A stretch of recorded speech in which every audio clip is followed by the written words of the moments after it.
is it that this Prime Minister is spending $8 million on a barn? And by the way, was it made of gold? After 8 years, this Prime Minister is not worth the cost or the lack of competition. Yesterday, the Competition Bureau reported that now the lack of competition is worse than at any time in 20 years, leading to higher prices for consumers and higher profits for corporate oligarchs.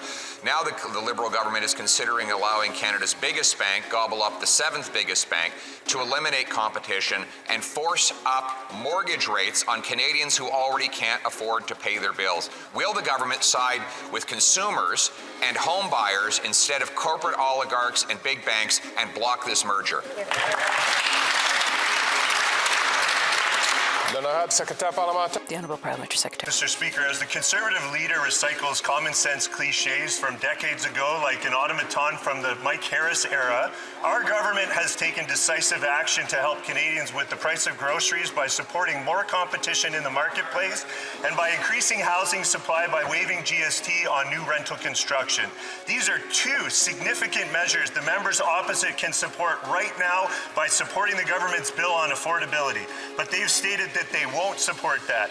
Can someone from the opposition benches please explain to all of us how voting against measures that are going to substantially help middle-class families, how is that common sense?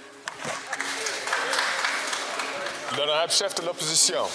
I'll tell you, not common sense. Spending $8 million on a barn, Mr. Speaker. We just found out that the Prime Minister's Capital Commission spent $8 million to replace a barn at Rideau Hall. We've long said that this Prime Minister is not worth the cost after 8 long years. While Canadians cannot afford a home, how is it that this Prime Minister is spending $8 million on a barn? And by the way, was it made of gold? L'honorable secrétaire parlementaire. Quite the words from the Leader of the Opposition.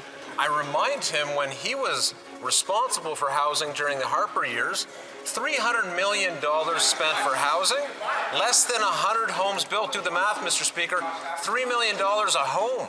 That's the record of so-called fiscal responsibility on the other side. On this side, we are getting homes built. Just this morning, the Prime Minister announced over $100 million for the city of Brampton that's going to lead to, in the coming years, 24,000 homes being built. Wow. We're going to continue to work with municipalities, Mr. Speaker, through partnership. Here. Good job.